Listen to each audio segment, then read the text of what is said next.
I can smell the haters coming from a mile away on this one. And they need a shower.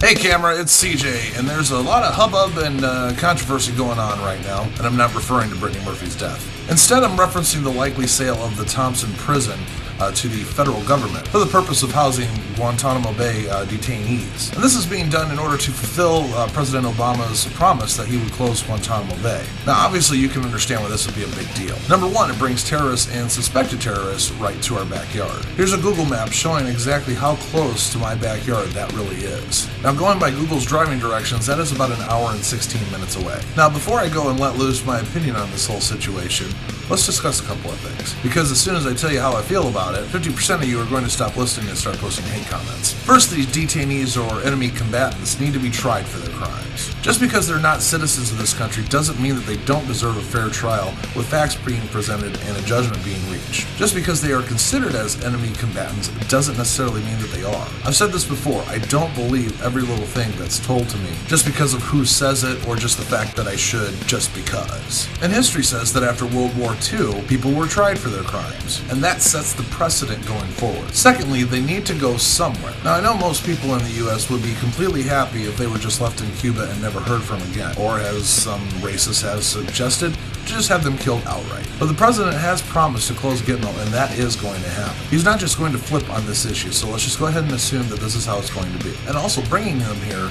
will also speed up the process to get the trials done and out of the way. We shouldn't just house these guys without a conviction. Either prove them guilty or send them back where they came from. Now, the main issue that has a lot of people up in arms is the fact that they're going to be brought here in the first place. Folks are afraid of possible retaliation from other terrorists happening here, and I can see that as a legitimate concern. But if our government can't protect us from that, especially after 9/11, then they can't protect us from anything. Friends, it is a scary world out there, and we have to deal with very real and very big problems. But let's do a comparison real quick. You can get your house robbed, you can get your car stolen, you can get run over by a tractor trailer, you can even get killed for wearing the wrong color on the third day of the month or something. And that's all without anything changing it, just leaving it all as it is right now without doing anything. Take into consideration something that hasn't been discussed between "we need jobs" and "they're going to kill us." The government is going to put more security in place in this area that you might not ever see. FBI, NSA, Homeland Security, all these agencies and more are going to be put into place and more present in our area than ever before. I don't think the government's attention is just going to stop at the prison's property line. Although it seems to be in a bit of a backwards way, this will actually cause us to be safer. Think for a second.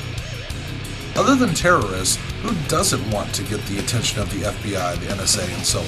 All the folks that can rob your house, steal your car, or kill you for wearing the wrong color on the third day of the month. The scumbags. And now, my official position on the issue to bring Gitmo detainees to Thomson, Illinois is bring them or don't. We'll be fine either way. Until next time, play nice, or I will take your toys away. Oh, and I'm CJ.